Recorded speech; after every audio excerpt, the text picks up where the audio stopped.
always have a larger than life impact. They've curated a bunch of questions and they've sent it across to us, and I'm going to read out a few. So the very first to Rashi, as we take you back to school, we often find that certain experiences from school leave an indelible mark on our personalities. As people who play various characters on screen, do you ever find yourself reflecting on your own school experiences while preparing for a role? Well, I think there are some roles that I have played where I've had to go back to school and reflect on my own experiences, because I feel that that's where the seeds of our own personality lie, right? Like the character that I play in for Megha. For those who've seen Fuzzy will know that she's somebody who's very passionate about job. She's very driven. She just knows how to work hard and doesn't know anything else. And that's how I was when I was in school. So I had to go back to the little Rashi, and a part of me was very happy because and I was very happy when Rajan T.K. sir narrated that, because I was like, okay, this is me. You know, how I was. This is how driven I was, how passionate I was. I just have to go back and reflect on that. So yes, I did that. And even for Yodha, actually, I have spoken about it before, and I wanted to be an IAS officer. And a part of what I play in Yodha is very similar to the life of an IAS officer. The respect that they command, the decisions that they have to make. So yes, I went back to childhood again, and there was this little Rashi who was very happy that, okay, you know, I get to play this role and be Lady Siddhart. And you know, so yeah, there are some roles where you have to go back to school, and some roles which you don't relate to, where you have to go back to school in life. Like there's a negative character that I played in Rudra where I didn't relate to her at all. You know, so I had to go back into my life, see the characters around me, build that character in my head, read a lot of books to understand her. So yeah, I mean, there are some roles where we go back to school, and there are some roles where we go back to school in life. Yeah. No, very articulately put. You said there are some roles in which you go back to school and some roles which you actually prepare from your experiences in school. Yeah. About IAS and UPSC, there are many students, I'm sure, who have in the past finished IMN and now are successful foreign service officers or IAS officers, and very many aspiring ones who are watching this as well.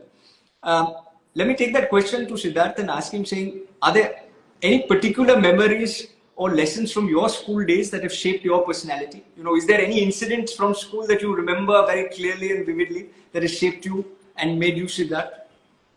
I think firstly, school is something that, whether knowingly or unknowingly or subconsciously, really defines any child's personality. It's the first social interaction that one goes through. I mean, I grew up in Delhi. I was at Don Bosco school where we were all boys for the first 10 years, and we were you know, always up for any sports, or you have a different charm or different kind of fun when you have with boys. Post class 10th, I went into Naval Public, where the co-ed school, and very close to my first film, which was made by Mr. Karan, the Student of the Year. There was a whole basketball vibe. We were obviously not as glamorous and as picturesque or as beautiful as what he made us look like. But I had experienced that little change of entering a new school, and that in itself also kind of you know, tests your social abilities as to how you make new friends, and you know, what would you do with your old friends, your relationships. It's very difficult to pick one thing, but I think whatever experience in school, whether it's friendship, whether it's competition, whether it's the stress of exam time, have all defined me today. And you know, as we speak about, say, even the film that I'm promoting today, I keep talking about the Yodha attitude. So the Yodha attitude is really something that stems from childhood, because we're always struggling to improve, struggling to learn. So I think only Yodhas survive, and only that Yodha attitude survives if you really want something in life. And for me, that started in school. So today, all the competitiveness from what I learned in my school days. So I can safely assume that you were the student of the year who's gone on to become the Yodha. But now, after 10, 12 years. But sometimes the syllabus is too large, and sometimes the syllabus is too vast for one to study. So let me take it to the teacher who is also the principal and looks yet like a student, which is Karan. Who's not age. And Karan, India is also a syllabus which is large to understand, and it's too large sometimes for people to comprehend. India from the lens of cinema. Now, today, as much as we're talking about a film and Indian cinema, from Colombia to Copenhagen, Indian movies have always been a proponent of soft power. And in my opinion, they do much more for our country than any foreign policy decision that is ever made. How would you explain? Because when we do IM1 overseas, and there are some students who are joining from different parts of the world, when we do IM1 overseas, in order to explain children about India, they see it from the prism of cinema. How would you explain India and Indian cinema to school students who aren't of Indian origin?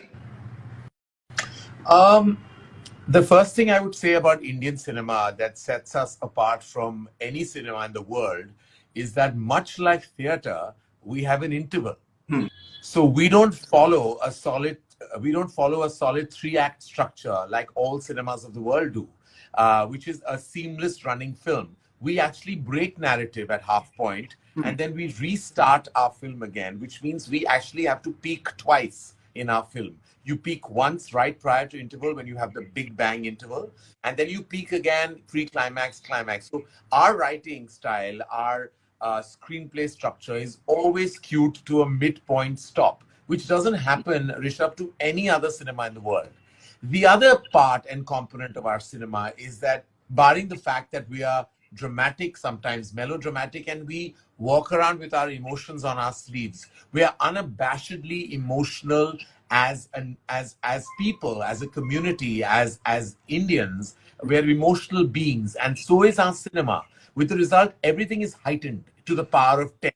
And the other aspect is our music, which sets us apart. You know, we don't, what Hollywood calls musicals, like La La Land is a musical, that's our bread and butter. We do that on a daily basis. Every Friday, we release a musical. But it's always now weaved into the narrative. Now, non-lip sync songs are making a space. So we're a very unique syntax of cinema.